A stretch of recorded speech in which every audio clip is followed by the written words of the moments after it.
Unless you take aim and fire from the shoulder, but these chaps fired from the hip with their eyes shut.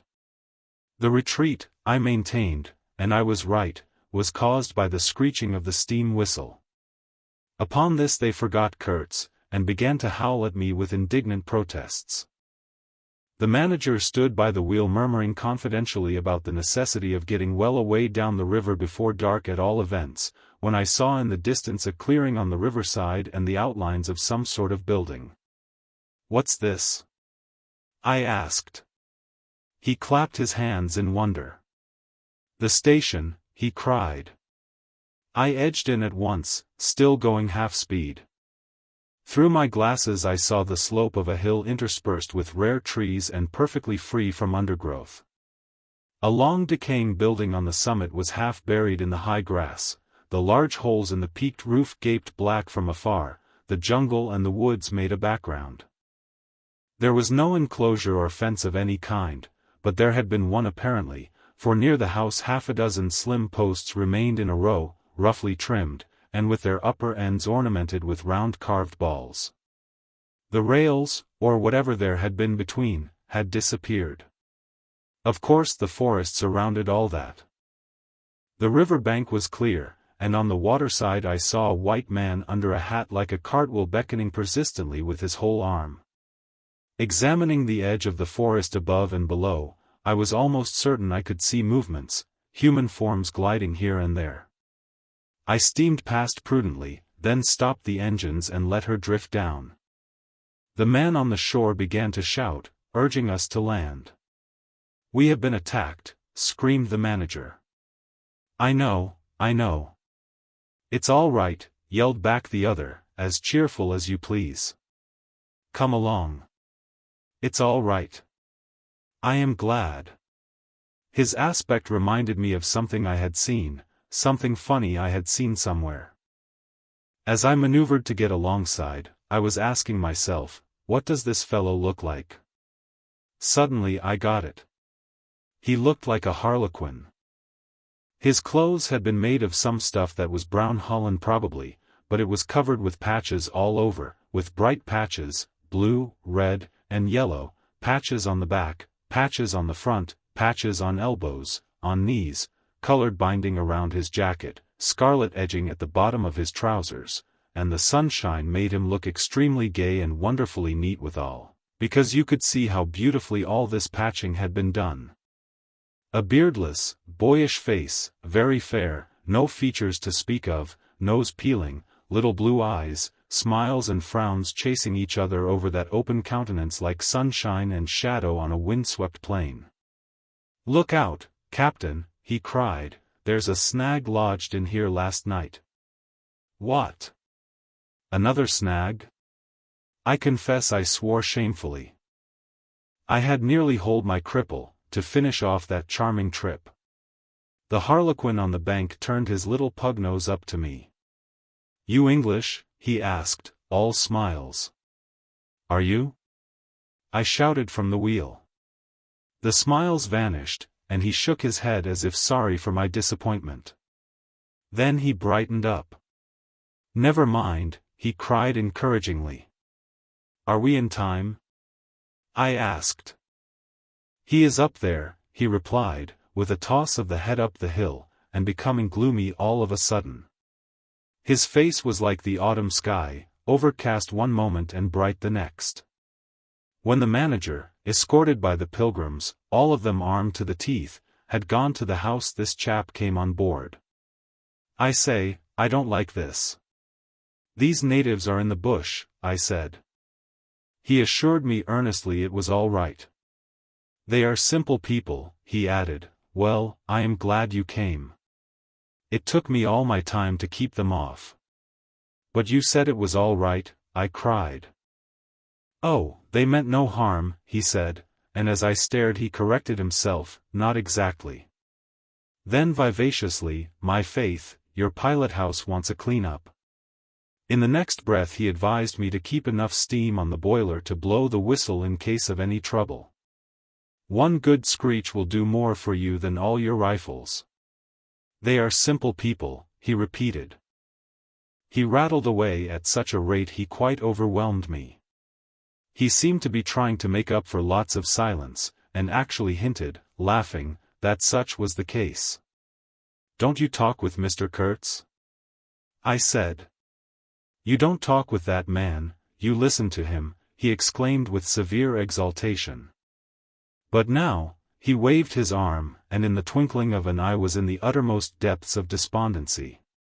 In a moment he came up again with a jump, possessed himself of both my hands, shook them continuously, while he gabbled, "Brother sailor, honor, pleasure, delight, introduce myself. Russian, son of an archpriest. Government of Tambov. What? Tobacco. English tobacco, the excellent English tobacco. Now, that's brotherly. Smoke? Where's a sailor that does not smoke?" The pipe soothed him, and gradually I made out he had run away from school, had gone to sea in a Russian ship, ran away again, served some time in English ships, was now reconciled with the archpriest. He made a point of that. But when one is young one must see things, gather experience, ideas, enlarge the mind. Here. I interrupted. "You can never tell. Here I met Mr. Kurtz," he said, youthfully solemn and reproachful. I held my tongue after that. It appears he had persuaded a Dutch trading house on the coast to fit him out with stores and goods, and had started for the interior with a light heart and no more idea of what would happen to him than a baby. He had been wandering about that river for nearly 2 years alone, cut off from everybody and everything. "I am not so young as I look. I am 25, he said. At first old Van Schuten would tell me to go to the devil, he narrated with keen enjoyment, but I stuck to him, and talked, till at last he got afraid I would talk the hind leg off his favorite dog, so he gave me some cheap things and a few guns, and told me he hoped he would never see my face again. Good old Dutchman, Van Schuten. I've sent him one small lot of ivory a year ago, so that he can't call me a little thief when I get back. I hope he got it. And for the rest I don't care. I had some wood stacked for you. That was my old house. Did you see? I gave him Towson's book. He made as though he would kiss me, but restrained himself. The only book I had left, and I thought I had lost it, he said, looking at it ecstatically. So many accidents happen to a man going about alone, you know. Canoes get upset sometimes, and sometimes you've got to clear out so quick when the people get angry. He thumbed the pages. You made notes in Russian? I asked. He nodded. I thought they were written in cipher, I said. He laughed, then became serious. I had lots of trouble to keep these people off, he said. Did they want to kill you? I asked. Oh, no, he cried, and checked himself. Why did they attack us? I pursued. He hesitated, then said shamefacedly, they don't want him to go. Don't they? I said curiously. He nodded a nod full of mystery and wisdom. I tell you, he cried, this man has enlarged my mind. He opened his arms wide, staring at me with his little blue eyes that were perfectly round. I looked at him, lost in astonishment. There he was before me, in motley, as though he had absconded from a troupe of mimes, enthusiastic, fabulous. His very existence was improbable, inexplicable, and altogether bewildering. He was an insoluble problem. It was inconceivable how he had existed, how he had succeeded in getting so far, how he had managed to remain, why he did not instantly disappear. I went a little farther, he said, then still a little farther, till I had gone so far that I don't know how I'll ever get back. Never mind. Plenty time. I can manage. You take Kurtz away quick, I tell you. The glamour of youth enveloped his party-colored rags, his destitution, his loneliness, the essential desolation of his futile wanderings. For months, for years, his life hadn't been worth a day's purchase, and there he was gallantly, thoughtlessly alive, to all appearances indestructible solely by the virtue of his few years and of his unreflecting audacity. I was seduced into something like admiration, like envy. Glamour urged him on, glamour kept him unscathed. He surely wanted nothing from the wilderness but space to breathe in and to push on through. His need was to exist, and to move onwards at the greatest possible risk, and with a maximum of privation. If the absolutely pure, uncalculating, unpractical spirit of adventure had ever ruled a human being, it ruled this bepatched youth. I almost envied him the possession of this modest and clear flame. It seemed to have consumed all thought of self so completely, that even while he was talking to you, you forgot that it was he, the man before your eyes, who had gone through these things. I did not envy him his devotion to Kurtz, though. He had not meditated over it. It came to him, and he accepted it with a sort of eager fatalism. I must say that to me it appeared about the most dangerous thing in every way he had come upon so far. They had come together unavoidably, like two ships becalmed near each other, and lay rubbing sides at last. I suppose Kurtz wanted an audience, because on a certain occasion, when encamped in the forest, they had talked all night, or more probably Kurtz had talked. We talked of everything, he said, quite transported at the recollection. I forgot there was such a thing as sleep. The night did not seem to last an hour. Everything. Everything. Of love, too. Ah, he talked to you of love. I said, much amused. It isn't what you think, he cried, almost passionately. It was in general. He made me see things.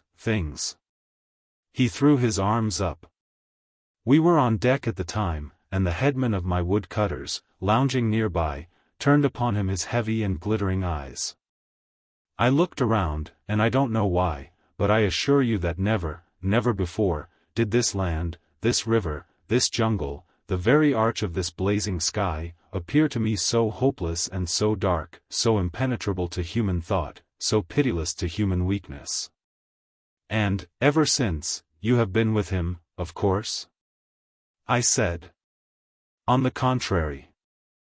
It appears their intercourse had been very much broken by various causes. He had, as he informed me proudly, managed to nurse Kurtz through 2 illnesses. He alluded to it as you would to some risky feat, but as a rule Kurtz wandered alone, far in the depths of the forest. Very often coming to this station, I had to wait days and days before he would turn up, he said. Ah, it was worth waiting for, sometimes. What was he doing? Exploring or what? I asked. Oh, yes, of course, he had discovered lots of villages, a lake, too. He did not know exactly in what direction, it was dangerous to inquire too much, but mostly his expeditions had been for ivory. But he had no goods to trade with by that time, I objected. There's a good lot of cartridges left even yet, he answered, looking away. To speak plainly, he raided the country, I said. He nodded. Not alone, surely. He muttered something about the villages round that lake. Kurtz got the tribe to follow him, did he? I suggested. He fidgeted a little. They adored him, he said. The tone of these words was so extraordinary that I looked at him searchingly. It was curious to see his mingled eagerness and reluctance to speak of Kurtz. The man filled his life, occupied his thoughts, swayed his emotions. What can you expect? He burst out. He came to them with thunder and lightning, you know, and they had never seen anything like it, and very terrible. He could be very terrible. You can't judge Mr. Kurtz as you would an ordinary man. No. Now, just to give you an idea, I don't mind telling you, he wanted to shoot me, too, one day, but I don't judge him. Shoot you? I cried. What for? Well, I had a small lot of ivory the chief of that village near my house gave me. You see, I used to shoot game for them.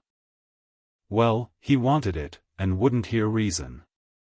He declared he would shoot me unless I gave him the ivory, and then cleared out of the country, because he could do so, and had a fancy for it, and there was nothing on earth to prevent him killing whom he jolly well pleased. And it was true, too. I gave him the ivory. What did I care? But I didn't clear out. No, no. I couldn't leave him. I had to be careful, of course, till we got friendly again for a time. He had his second illness then. Afterwards I had to keep out of the way, but I didn't mind. He was living for the most part in those villages on the lake. When he came down to the river, sometimes he would take to me, and sometimes it was better for me to be careful. This man suffered too much. He hated all this, and somehow he couldn't get away. When I had a chance I begged him to try and leave while there was time. I offered to go back with him.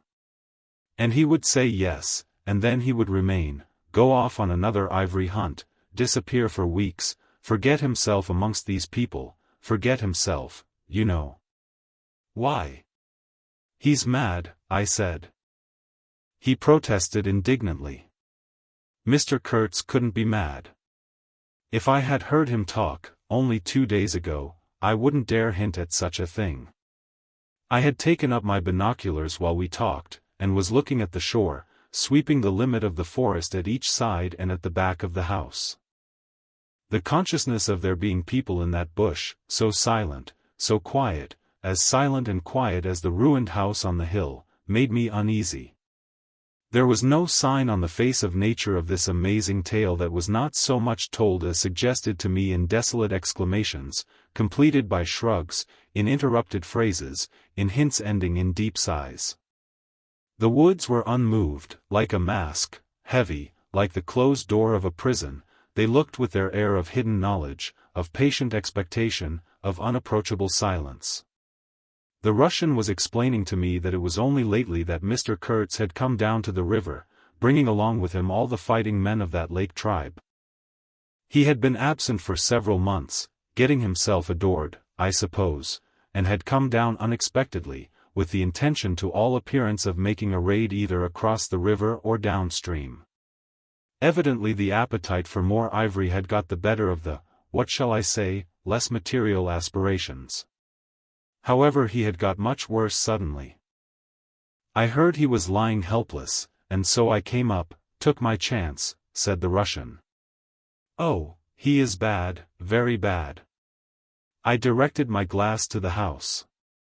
There were no signs of life, but there was the ruined roof, the long mud wall peeping above the grass, with 3 little square window holes, no 2 of the same size, all this brought within reach of my hand, as it were. And then I made a brusque movement, and one of the remaining posts of that vanished fence leaped up in the field of my glass. You remember I told you I had been struck at the distance by certain attempts at ornamentation, rather remarkable in the ruinous aspect of the place. Now I had suddenly a nearer view, and its first result was to make me throw my head back as if before a blow. Then I went carefully from post to post with my glass, and I saw my mistake. These round knobs were not ornamental but symbolic. They were expressive and puzzling, striking and disturbing, food for thought and also for vultures if there had been any looking down from the sky, but at all events for such ants as were industrious enough to ascend the pole. They would have been even more impressive, those heads on the stakes, if their faces had not been turned to the house. Only one, the first I had made out, was facing my way. I was not so shocked as you may think. The start back I had given was really nothing but a movement of surprise. I had expected to see a knob of wood there, you know.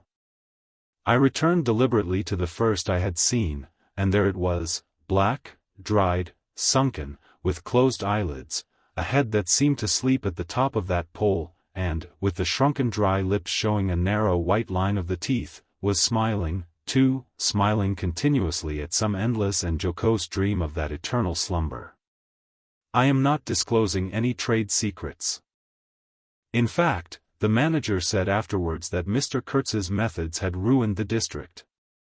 I have no opinion on that point, but I want you clearly to understand that there was nothing exactly profitable in these heads being there. They only showed that Mr. Kurtz lacked restraint in the gratification of his various lusts, that there was something wanting in him, some small matter which, when the pressing need arose, could not be found under his magnificent eloquence. Whether he knew of this deficiency himself I can't say.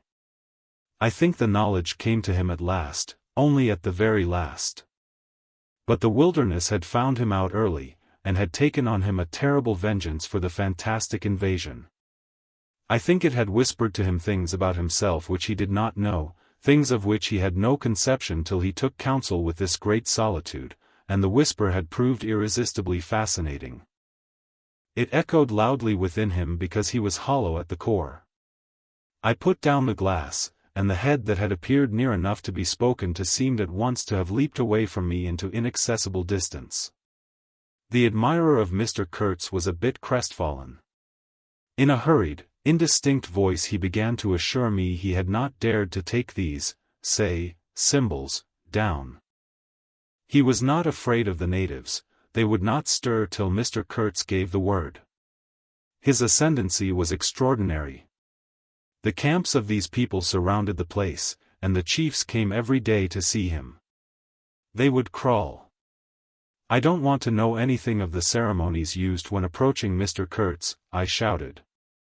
Curious, this feeling that came over me that such details would be more intolerable than those heads drying on the stakes under Mr. Kurtz's windows. After all, that was only a savage sight, while I seemed at one bound to have been transported into some lightless region of subtle horrors, where pure, uncomplicated savagery was a positive relief, being something that had a right to exist, obviously, in the sunshine. The young man looked at me with surprise. I suppose it did not occur to him that Mr. Kurtz was no idol of mine.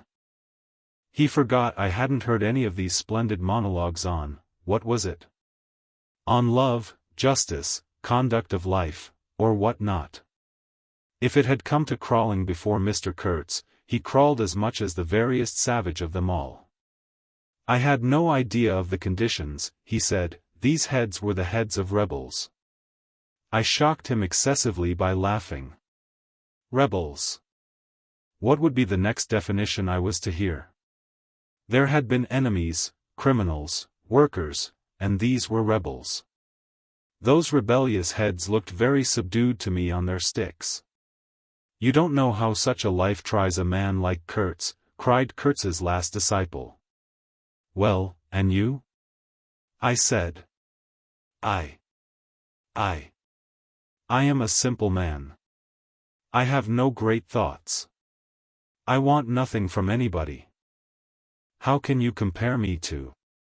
His feelings were too much for speech, and suddenly he broke down.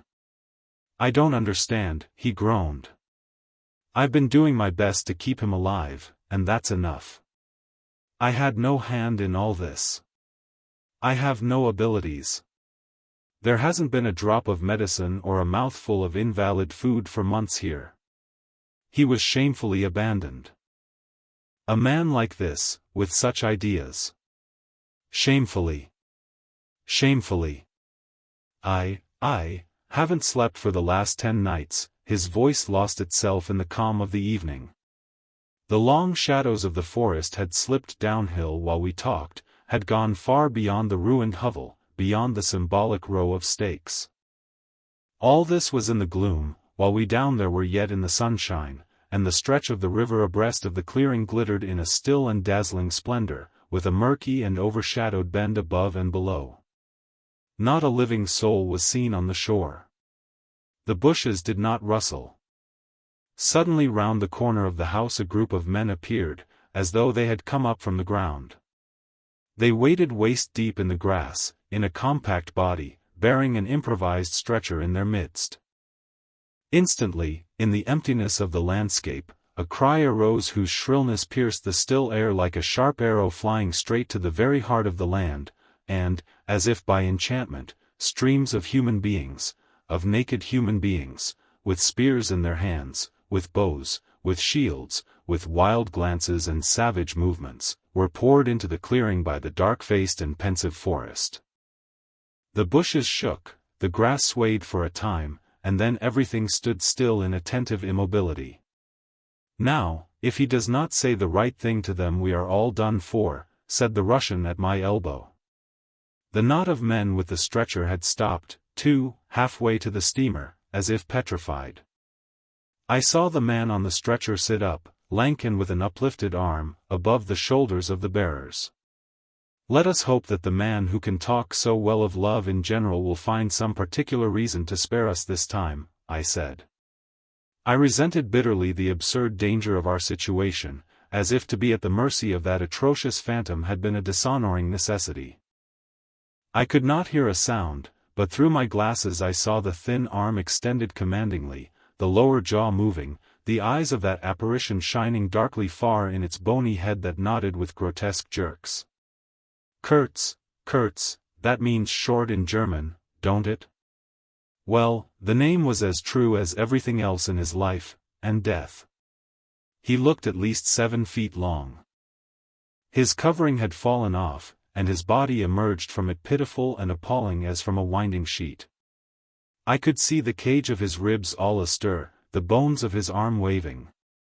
It was as though an animated image of death carved out of old ivory had been shaking its hand with menaces at a motionless crowd of men made of dark and glittering bronze. I saw him open his mouth wide. It gave him a weirdly voracious aspect, as though he had wanted to swallow all the air, all the earth, all the men before him. A deep voice reached me faintly. He must have been shouting. He fell back suddenly. The stretcher shook as the bearers staggered forward again, and almost at the same time I noticed that the crowd of savages was vanishing without any perceptible movement of retreat, as if the forest that had ejected these beings so suddenly had drawn them in again as the breath is drawn in a long aspiration. Some of the pilgrims behind the stretcher carried his arms, 2 shotguns, a heavy rifle, and a light revolver carbine, the thunderbolts of that pitiful Jupiter. The manager bent over him murmuring as he walked beside his head. They laid him down in one of the little cabins, just a room for a bed place and a camp stool or two, you know. We had brought his belated correspondence, and a lot of torn envelopes and open letters littered his bed. His hand roamed feebly amongst these papers. I was struck by the fire of his eyes and the composed languor of his expression. It was not so much the exhaustion of disease. He did not seem in pain. This shadow looked satiated and calm, as though for the moment it had had its fill of all the emotions. He rustled one of the letters, and looking straight in my face said, "I am glad. Somebody had been writing to him about me." These special recommendations were turning up again. The volume of tone he emitted without effort, almost without the trouble of moving his lips, amazed me. A voice. A voice. It was grave, profound, vibrating, while the man did not seem capable of a whisper. However, he had enough strength in him, factitious no doubt, to very nearly make an end of us, as you shall hear directly. The manager appeared silently in the doorway. I stepped out at once and he drew the curtain after me. The Russian, eyed curiously by the pilgrims, was staring at the shore. I followed the direction of his glance. Dark human shapes could be made out in the distance, flitting indistinctly against the gloomy border of the forest, and near the river 2 bronze figures, leaning on tall spears, stood in the sunlight under fantastic headdresses of spotted skins, warlike and still in statuesque repose. And from right to left along the lighted shore moved a wild and gorgeous apparition of a woman. She walked with measured steps, draped in striped and fringed cloths, treading the earth proudly, with a slight jingle and flash of barbarous ornaments. She carried her head high, her hair was done in the shape of a helmet, she had brass leggings to the knee, brass wire gauntlets to the elbow, a crimson spot on her tawny cheek, innumerable necklaces of glass beads on her neck, bizarre things, charms, gifts of witch men, that hung about her, glittered and trembled at every step. She must have had the value of several elephant tusks upon her. She was savage and superb, wild-eyed and magnificent. There was something ominous and stately in her deliberate progress. And in the hush that had fallen suddenly upon the whole sorrowful land, the immense wilderness, the colossal body of the fecund and mysterious life seemed to look at her, pensive, as though it had been looking at the image of its own tenebrous and passionate soul. She came abreast of the steamer, stood still, and faced us. Her long shadow fell to the water's edge. Her face had a tragic and fierce aspect of wild sorrow and of dumb pain mingled with the fear of some struggling, half-shaped resolve. She stood looking at us without a stir, and like the wilderness itself, with an air of brooding over an inscrutable purpose. A whole minute passed, and then she made a step forward. There was a low jingle, a glint of yellow metal, a sway of fringed draperies, and she stopped as if her heart had failed her. The young fellow by my side growled. The pilgrims murmured at my back. She looked at us all as if her life had depended upon the unswerving steadiness of her glance. Suddenly she opened her bared arms and threw them up rigid above her head, as though in an uncontrollable desire to touch the sky, and at the same time the swift shadows darted out on the earth, swept around on the river, gathering the steamer into a shadowy embrace. A formidable silence hung over the scene. She turned away slowly, walked on, following the bank, and passed into the bushes to the left. Once only her eyes gleamed back at us in the dusk of the thickets before she disappeared. If she had offered to come aboard, I really think I would have tried to shoot her, said the man of patches, nervously. I have been risking my life every day for the last fortnight to keep her out of the house. She got in one day and kicked up a row about those miserable rags I picked up in the storeroom to mend my clothes with. I wasn't decent. At least it must have been that, for she talked like a fury to Kurtz for an hour, pointing at me now and then. I don't understand the dialect of this tribe. Luckily for me, I fancy Kurtz felt too ill that day to care, or there would have been mischief. I don't understand. No, it's too much for me. Ah, well, it's all over now. At this moment I heard Kurtz's deep voice behind the curtain. Save me, save the ivory, you mean? Don't tell me. Save me. Why, I've had to save you. You are interrupting my plans now. Sick. Sick. Not so.